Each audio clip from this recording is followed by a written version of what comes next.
Happy Vlogmas, happy Christmas Eve, happy holidays. Today is day 24 of my Vlogmas series. This is the first year I've done Vlogmas, so I hope you've been understanding about me maybe not picking the greatest topics. It's been fun, but it is a challenge to do a video every day and just think of things that might be interesting for everyone. So I thought today, for Christmas Eve, I would just share with you the story of RichKat Ranch. How did RichKat Ranch come to be?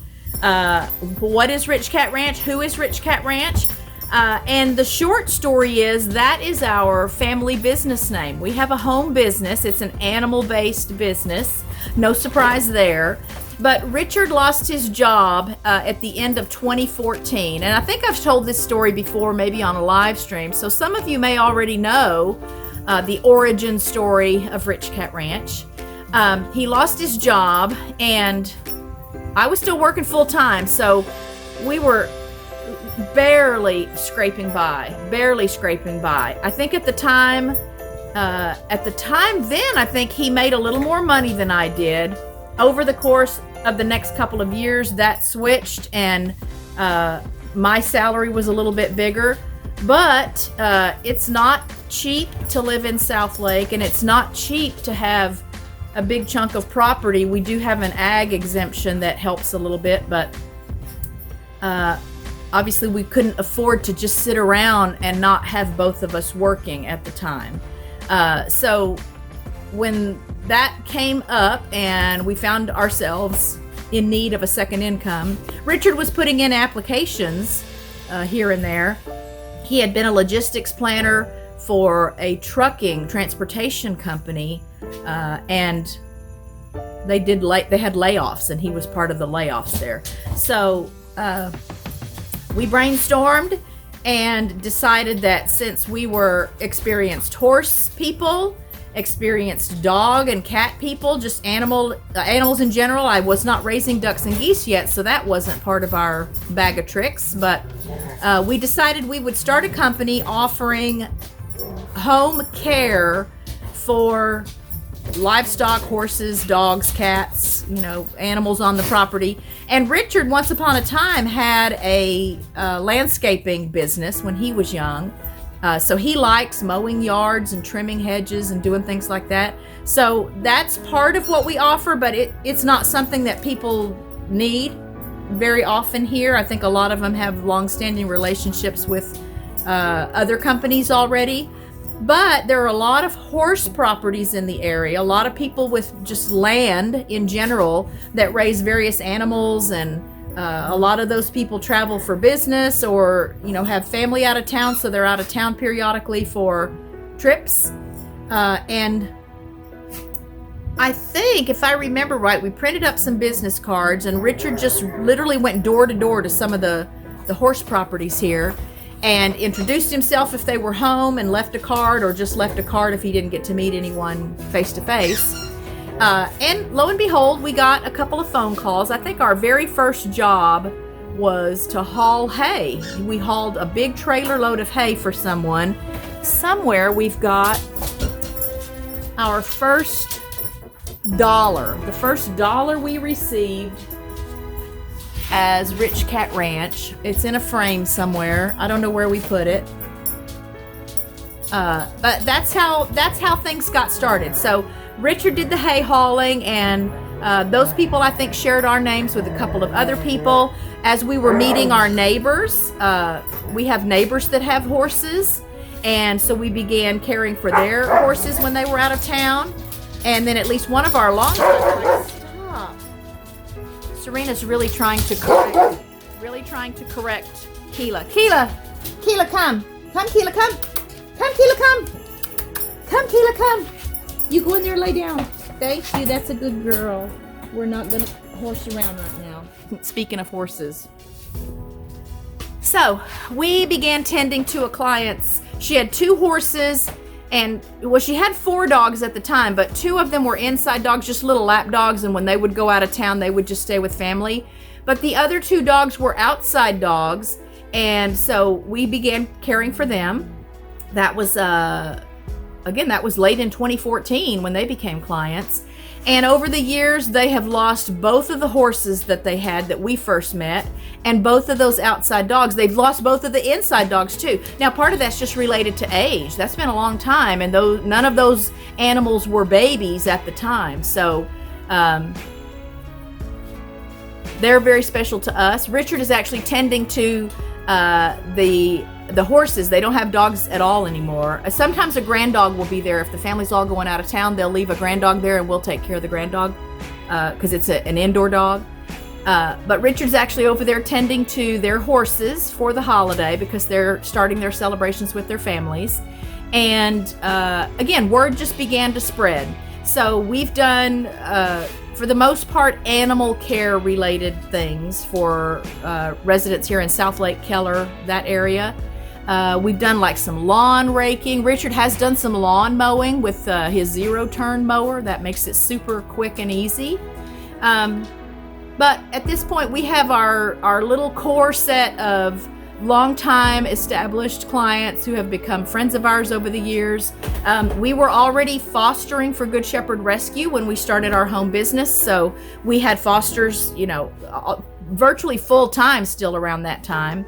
And in early 2015, we got our first request from a family who had adopted a puppy from us that we were fostering, asking if we would board their dog when they went on vacation. They just didn't know where else they could leave her, that they would feel comfortable and know that she was safe and happy. So we thought, sure, it would be fun. It would be like a reunion. She came back. I felt like all the dogs knew each other still, even though it had been probably 8 or 10 months since we'd seen her since she was adopted. But we had her for 5 or 6 weeks because she had a terrible case of Demodex mange when she first came to us, and we had to get that treated and cleared up before we let her find her forever family.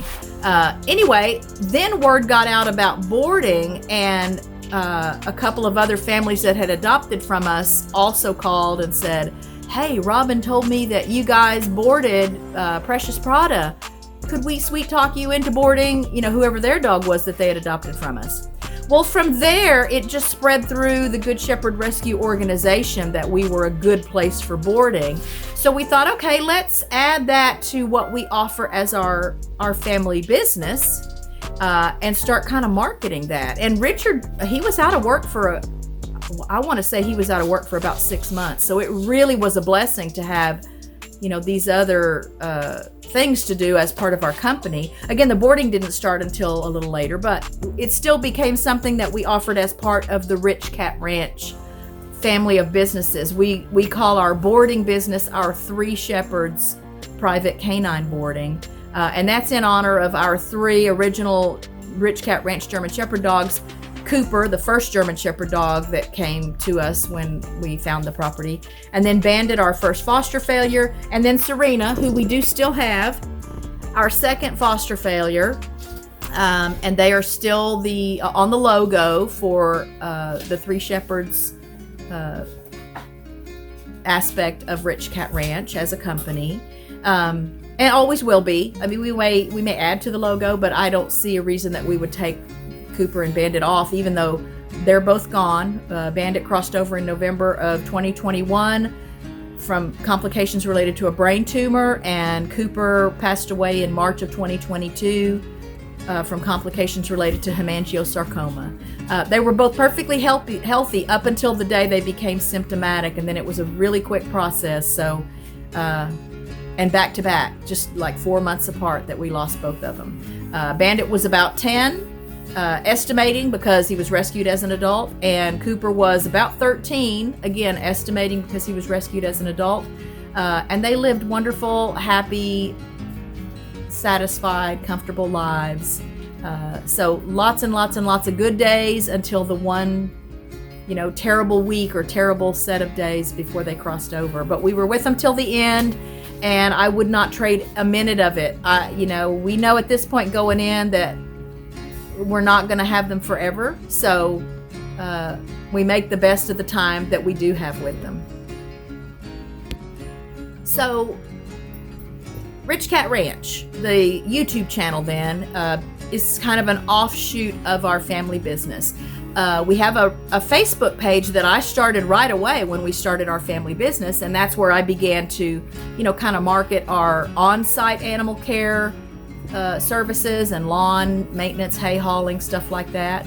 We've never gotten a lot of bookings through the Facebook page, though. It's all been word of mouth. I think maybe 3 times in all the years since 2014 when we started the company and the Facebook page, maybe 3 times I've had someone reach out through the Facebook page to ask about boarding. But everyone else, it's, hey, my neighbor gave me your name, or hey, we adopted a dog from Good Shepherd Rescue back in whatever year, and so-and-so told me to call you. So Good Shepherd Rescue itself, even when they get inquiries from alumni families asking about boarding, they will give them our names. So the RichKat Ranch channel, I was posting videos of the animals routinely on the RichKat Ranch Facebook page, and people would often say to me, y'all should have a YouTube channel. This would be so fun to have this on a YouTube channel. And I had no desire to have a YouTube channel. I was very intimidated at the thought of becoming a content creator and editing videos and managing a social media thing that massive.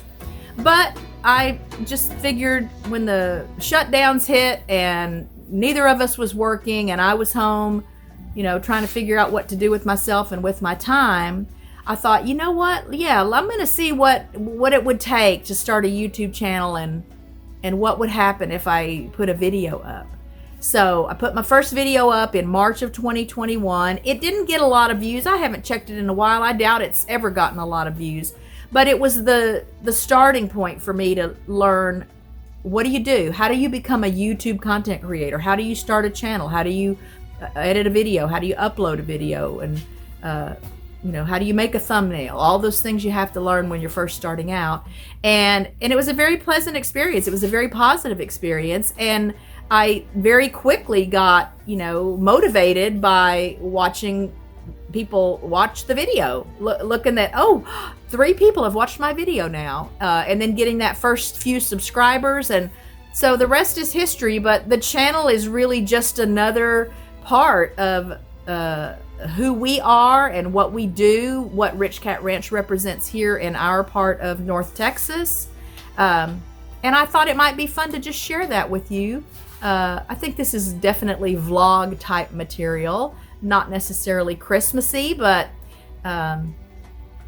we're thankful for it. And Christmas is a time, I think, to focus on your blessings and gifts received over the years, not presents, not wrapped gifts that you get from people, but just, the gifts you receive and coming to understand how blessed we are because of that. So that's what this vlog is about. That's what this Vlogmas is about. I hope you enjoyed it.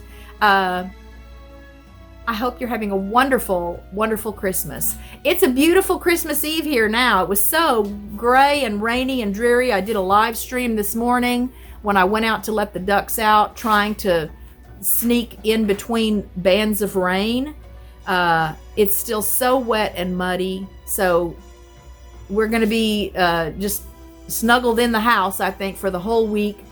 Richard will have this week off. He usually takes the week off between Christmas and New Year's because they have finally closed out all their books and finished everything as far as events and deals and placing orders for vehicles and things like that. So not a whole lot else going on. So sleep well tonight, little ones. Get some sleep too, grown-ups, if you're going to be helping Santa with some gifts for the kids tomorrow. And just know that you are a part of what I consider a gift. And I thank you. I appreciate you. Hey. Be safe, be happy, be well, be blessed. I love you all, and I'll see you in the next video. Bye, friends.